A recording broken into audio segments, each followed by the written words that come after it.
Union Pacific's Big Boy stood unchallenged for decades, until one machine dared to match its legendary power. But this titan of American railroading vanished so completely that most people have never heard of it. What was powerful enough to rival the Big Boy, and why did it disappear? Before we continue with the video, if you're listening right now, help me prove something wrong. My wife said I wouldn't even reach 1,000 subscribers, but I believe stories about old trains like this deserve to be heard.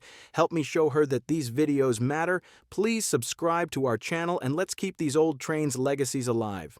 For over a decade, Union Pacific's Big Boy locomotives dominated the American West with a power that seemed impossible to match.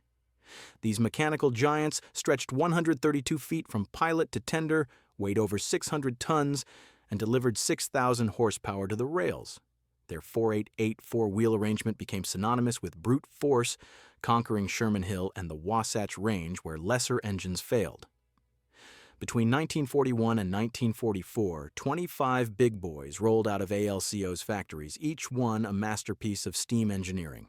They hauled wartime freight across the Rockies, moving tonnage that would have required 2 or 3 conventional locomotives. Crews spoke of them with reverence, describing how the massive engines pulled mile-long trains up grades that seemed impossible, their exhausts echoing through mountain valleys like thunder. But raw power came at a steep price. Each Big Boy required a small army to keep running, firemen shoveling coal, engineers managing the complex valve systems, boilermakers maintaining pressure vessels, and machinists replacing worn parts. Every run consumed 16 tons of coal and thousands of gallons of water. The locomotives couldn't venture far from coaling stations and water towers, tethering them to specific routes with the infrastructure to support their appetite. By the late 1940s, the economics of steam were becoming unsustainable. Union Pacific's accountants watched operating costs climb as labor contracts expanded and coal prices rose. Meanwhile, diesel-electric locomotives from EMD and ALCO were proving themselves across the country, running for days without the constant feeding and maintenance that steam demanded. These diesels were reliable and efficient, but they lacked something crucial: the sheer pulling power that made the Big Boy legendary. The question haunting Union Pacific's boardroom was simple but profound. Could anything ever match the Big Boy's raw strength while escaping steam's operational burden? For years, the answer seemed to be no. Diesel technology was advancing, but even lashed together in multiple unit consists, diesel locomotives struggled to match what a single Big Boy could do on the mountain grades. What Union Pacific needed was something revolutionary, a machine that could deliver Big Boy power without Big Boy costs. Could such an engine even exist? The answer emerged from an unexpected source: jet engine technology.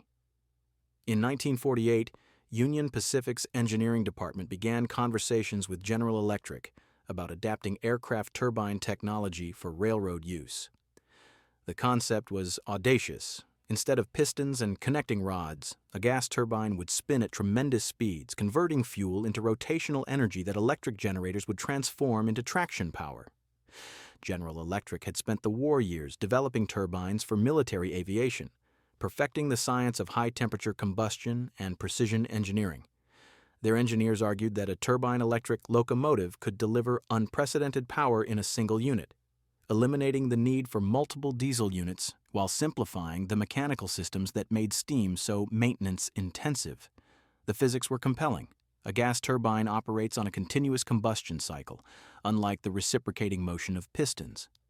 This means fewer moving parts, higher power-to-weight ratios, and theoretically less maintenance. General Electric's calculations suggested that a turbine locomotive could produce 4,500 horsepower initially, with room to grow to 8,500 horsepower or more, figures that would not just match the Big Boy, but potentially exceed it. Union Pacific's president, A.E. Stoddard, saw an opportunity to leapfrog the incremental progress of diesel technology. He envisioned a fleet of turbine locomotives that could haul the heaviest trains with a single throttle, operated by smaller crews and freed from the coal and water infrastructure that limited steam operations. The partnership was formalized in the early 1950s, with General Electric committing to build a prototype that would prove turbines belonged on rails. The engineering challenges were immense. Aircraft turbines operated in clean environments at high altitudes. Railroad turbines would need to survive dirt, vibration, and the harsh conditions of mountain railroading. The fuel system alone required innovation. Aircraft used refined kerosene, but railroads needed something cheaper. General Electric proposed using bunker C fuel oil, a thick, heavy byproduct of petroleum refining that cost far less than refined fuels. Design work accelerated through 1950 and 1951. General Electric's team in Erie, Pennsylvania, worked around the clock adapting their proven jet engine technology to railroad specifications. They engineered massive fuel tanks, heavy-duty generators, and traction motors that could handle the turbine's prodigious output. The question everyone asked was whether this marriage of jet-age technology and railroad tradition would actually work in the real world. On November 15, 1952, the first gas turbine-electric locomotive emerged from General Electric's Erie plant. Designated as Union Pacific No. 50, it was unlike anything American railroading had ever seen. The locomotive stretched 83 feet long and weighed 500,000 pounds, its streamlined carbody painted in Union Pacific's armor yellow with distinctive red trim. But its appearance was deceiving. This was no ordinary diesel. Inside the carbody, a massive General Electric frame 5 gas turbine occupied the engine compartment, the same basic design that powered industrial generators and marine vessels. The turbine spun at 5,700 revolutions per minute, driving a main generator that fed electricity to 8 traction motors, 2 per axle on a B+B wheel arrangement. The engineering was elegant in its simplicity. Fuel in, electricity out, no pistons, no reciprocating motion, just pure rotational energy.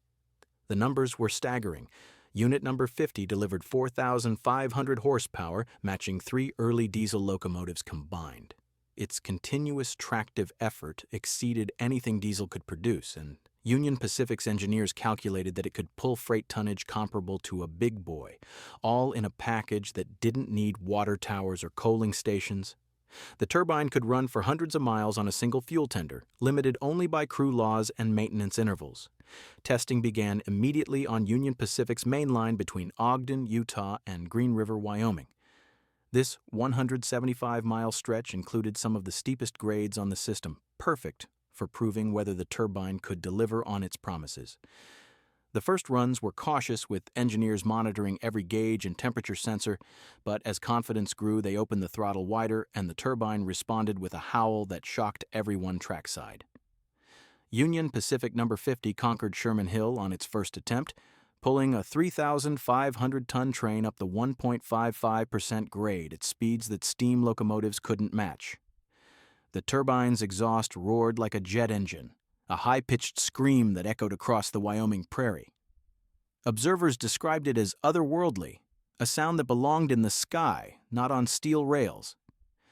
Crews reported that the locomotive was smooth, responsive, and eerily quiet in the cab compared to the thundering reciprocating motion of steam. But could one successful test prove that turbine power was ready to replace the big boy? Union Pacific needed more than impressive numbers. They needed reliability, economy, and proof that this revolutionary technology could handle the daily grind of heavy freight railroading. Encouraged by the prototype's performance, Union Pacific ordered production units.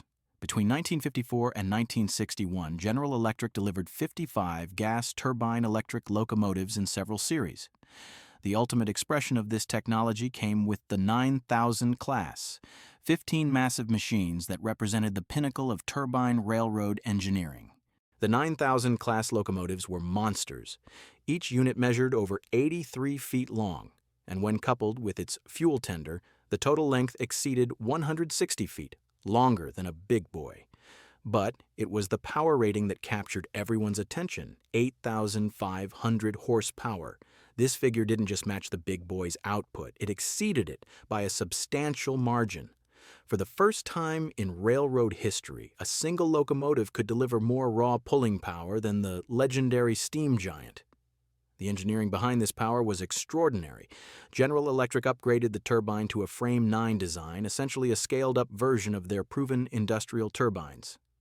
The combustion chamber operated at temperatures exceeding 1,800 degrees Fahrenheit, hot enough to glow cherry red during operation. The turbine's compressor section forced massive volumes of air into the combustor, where atomized bunker C fuel oil burned in a continuous inferno that never stopped as long as the throttle was open. The engineering behind this power was extraordinary. General Electric upgraded the turbine to a Frame 9 design, essentially a scaled-up version of their proven industrial turbines. The combustion chamber operated at temperatures exceeding 1,800 degrees Fahrenheit, hot enough to glow cherry red during operation. The turbine's compressor section forced massive volumes of air into the combustor, where atomized bunker C fuel oil burned in a continuous inferno that never stopped as long as the throttle was open. This power translated directly to the rails through 8 massive traction motors. The 9000 class could start a 6,000-ton train from a dead stop on level track, then accelerate it to 60 miles per hour on the main line. On mountain grades, these locomotives matched the big boy's legendary pulling ability while requiring just a 2-person crew instead of the small army that steam demanded. Union Pacific's dispatchers could assign a single 9000 class unit to hauls that once required 2 big boys in tandem. The operational advantages seemed overwhelming.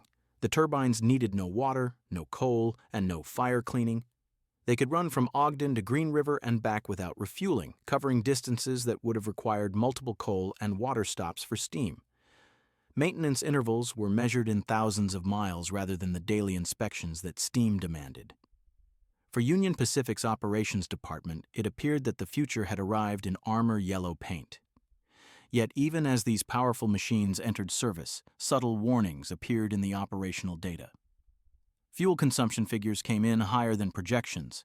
Maintenance crews discovered that Bunker C's thick, dirty composition was harder on components than anyone anticipated, and the turbine's operational sweet spot, heavy trains on mountain grades, represented only a fraction of Union Pacific's total traffic. Could these specialized giants justify their existence in the rapidly changing world of 1960s railroading? Operating the 9000 class turbines revealed truths that no amount of engineering calculations could predict. These machines delivered on their power promises, but that power came with complications that grew more serious with every passing year.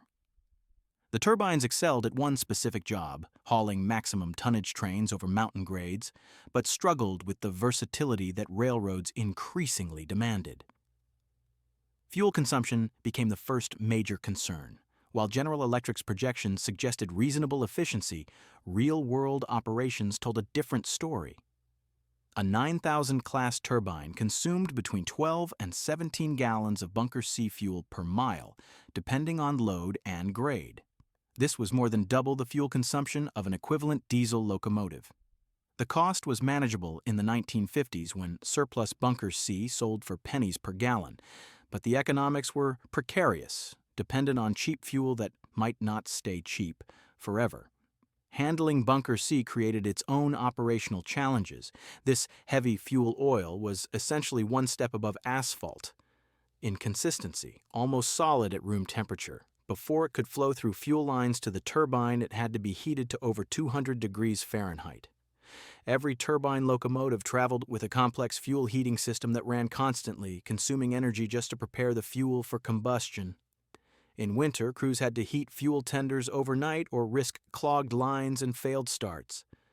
The turbine's power also revealed infrastructure limitations. At 8,500 horsepower, the 9000 class could accelerate freight trains faster than the trains themselves could handle. Knuckle couplers snapped under the stress. Draft gear, the shock-absorbing systems between cars, failed repeatedly. Union Pacific's mechanical department issued operational bulletins warning engineers to throttle up gradually, essentially limiting the turbines to using only a fraction of their available power to avoid breaking their own trains. Maintenance patterns emerged that contradicted the low-maintenance promises. The turbine's hot section, where combustion occurred, wore out rapidly. Bunker C's high ash content and contaminants sandblasted turbine blades, nozzles, and combustion chambers. Components designed to last 50,000 miles in industrial service barely made 10,000 miles in railroad operations. Ogden's shops developed expertise in turbine overhaul, but the parts inventory and specialized tools represented investments that conventional diesels didn't require. Environmental complaints mounted as the turbines logged more miles. The exhaust plume, laden with unburned fuel particles and soot, created visible pollution that drifted over trackside communities.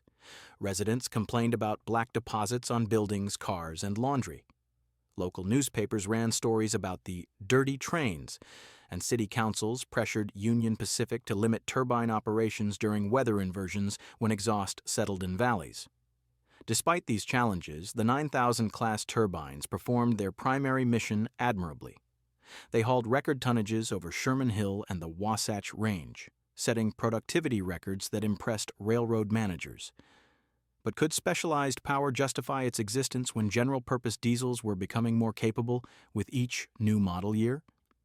The winter of 1969 marked a turning point, though few recognized it at the time.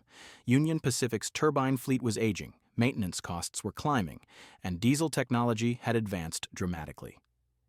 EMD's new SD40 and SD45 models delivered 3,000 to 3,600 horsepower per unit, with proven reliability and fuel efficiency. By combining 2 or 3 diesel units, Union Pacific could match or exceed turbine power while maintaining operational flexibility. The economics shifted decisively when bunker C prices began rising in the late 1960s. The cheap fuel that made turbine operations viable was becoming expensive as demand for petroleum products surged globally. Union Pacific's finance department ran the numbers and discovered that operating costs per ton-mile for the turbines now exceeded diesel operations by a significant margin. The machines that once promised the economy now threatened the bottom line. Then came the oil crisis of 1973, and the turbine's fate was sealed. On October 6, 1973, the Yom Kippur War erupted in the Middle East, triggering an oil embargo that sent petroleum prices skyrocketing. Bunker C fuel, once available for pennies per gallon, suddenly cost several dollars per gallon. The economics of turbine operation collapsed overnight. A locomotive that burned 15 gallons per mile was no longer just expensive, it was catastrophic. On December 26, 1973, Union Pacific's executive committee made the final decision.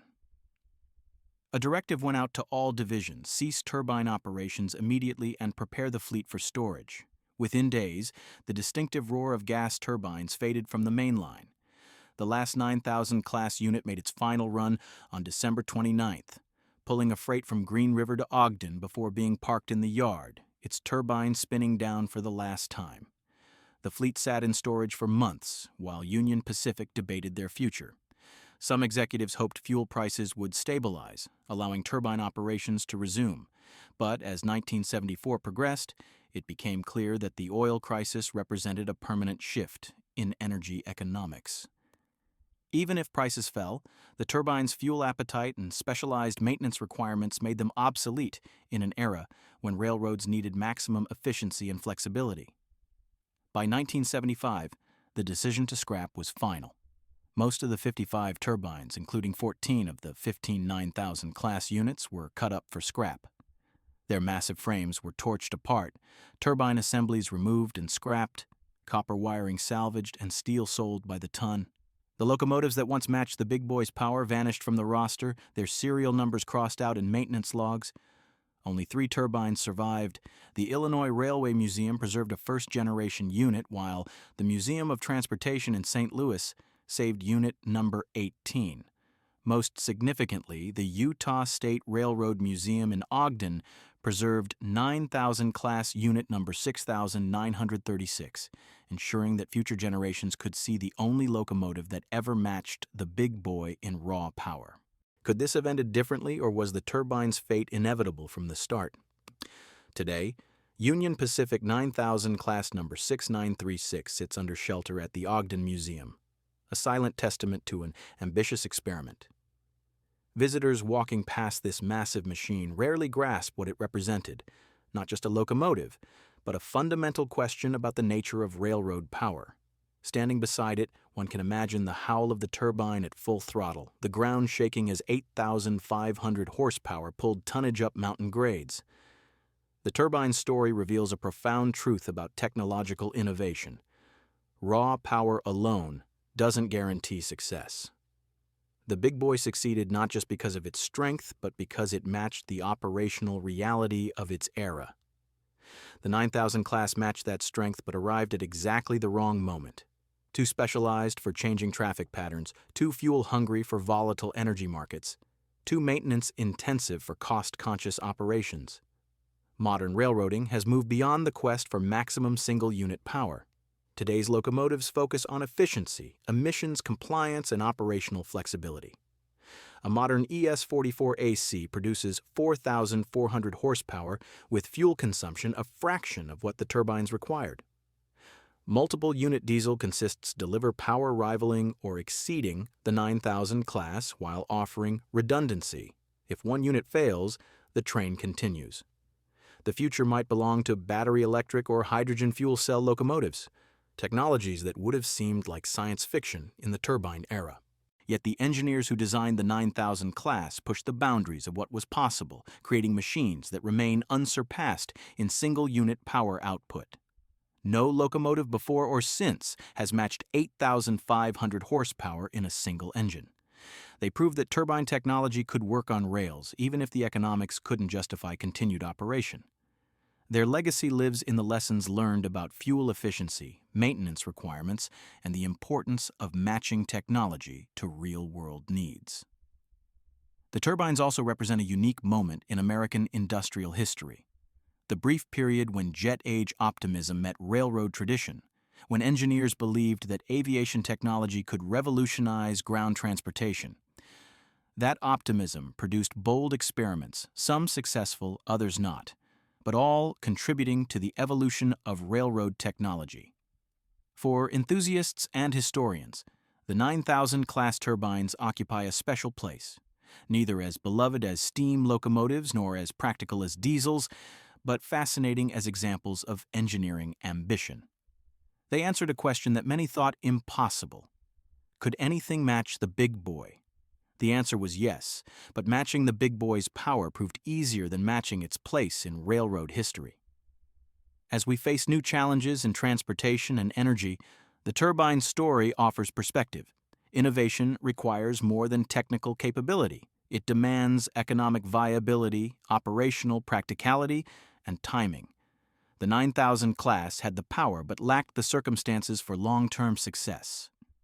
They remain the only locomotives that ever matched the big boy in raw power, a brief moment when two titans shared the rails before history moved on. Was this ultimately a failed experiment, or did these remarkable machines prove something important about the limits of power itself?